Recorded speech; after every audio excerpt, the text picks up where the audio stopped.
नमस्कार दोस्तों, आज हम बात करने वाले हैं एक ऐसे इस्लामिक कॉन्सेप्ट की जो सोशल वेलफेयर और चैरिटी दोनों से जुड़ा हुआ है।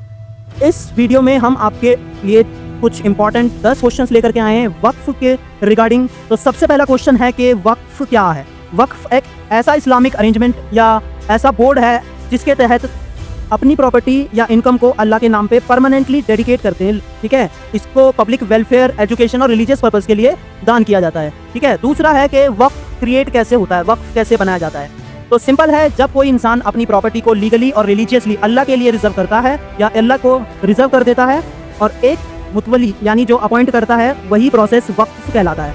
थर्ड क्वेश्चन है कि वक्फ के कितने प्रकार होते हैं, वक्फ के टाइप्स कितने होते हैं। तो वक्फ दो प्रकार के होते हैं, एक होता है पब्लिक वक्फ जैसे मस्जिद, स्कूल और हॉस्पिटल्स के रिगार्डिंग जो पब्लिक वक्फ होता है। दूसरा है प्राइवेट वक्फ जिसको वक्फ हलाल औलाद भी कहा जाता है। जो चौथा क्वेश्चन है वो है कि जो मुतवली अपॉइंट किया जाता है उसका रोल क्या होता है या वो कौन होता है। तो वक्फ प्रॉपर्टी को मैनेज करने वाला केयर टेकर या ट्रस्टी जिसे लीगली अपॉइंट किया जाता है वाकिफ द्वारा। वाकिफ वो होता है जो अपना वक्फ बनाता है, अपनी प्रॉपर्टी को अल्लाह को एज ए डेडिकेट करता है।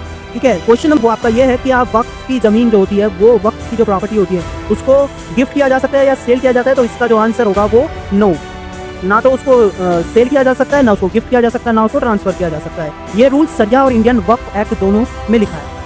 क्वेश्चन नंबर जो छठा है वो है वक्फ और डोनेशन, इन दोनों में क्या अंतर है। तो जो डोनेशन है वो वन टाइम होता है जिसको कंज्यूम किया जा सकता है, बट वक्फ एक परमानेंट है जिसको जो एसेट्स के रूप में होता है जो कभी ख़त्म नहीं होता।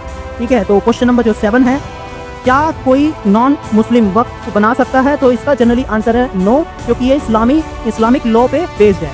ठीक है, तो क्वेश्चन नंबर 8 है, वक्फ बोर्ड का क्या रोल होता है। वक्फ बोर्ड जो होता है वो हर स्टेट में होता है, जो वक्फ प्रॉपर्टी को मैनेज करता है, रिकॉर्ड कीप करता है, जिससे कि जो प्रॉपर्टी है उसको मिसयूज ना किया जा सके और प्रॉपर्टी रिगार्डिंग जो जॉब डिस्प्यूट्स होते हैं उनको सॉल्व करने में काम होता है वक्फ बोर्ड का। क्वेश्चन नंबर 9 है कि वक्फ हलाल औलाद क्या होता है। वक्फ हलाल औलाद जो होता है वो बेसिकली फैमिली मेंबर्स के लिए जो वक्फ बनाया जाता है, अपने फैमिली मेंबर्स या फ्यूचर जनरेशन को बेनिफिट देने के लिए जो प्रॉपर्टी वक्फ की जाती है वो वक्फ और औलाद के अंतर्गत आता है। और अंतिम क्वेश्चन जो है, वक्फ अमेंडमेंट बिल 2025 में जो चर्चा में है, इसका क्या उद्देश्य है। बेसिकली इसमें डिजिटल रिकॉर्ड्स, ऑनलाइन मॉनिटरिंग और ट्रांसपेरेंसी बढ़ाने वाले क्लाउज हैं और इसका जो मेन उद्देश्य है वो पब्लिक ट्रस्ट को और जो प्रॉपर्टी का मिसयूज है उसको रिड्यूस करना, प्रोटेक्ट करना पब्लिक ट्रस्ट को। ठीक है, और साथ में जो प्रॉपर्टी मिसयूज है उसको रिड्यूस करना। ये वक्फ अमेंडमेंट बिल 2025 जो उसके रिगार्डिंग अपडेट्स हैं। तो दोस्तों ये था टॉप 10 वक्फ रिलेटेड क्वेश्चंस जो आपको ज़रूर मालूम होने चाहिए। अगर आपको ये वीडियो अच्छा लगा तो प्लीज़ लाइक और सब्सक्राइब करना ना भूलें। धन्यवाद।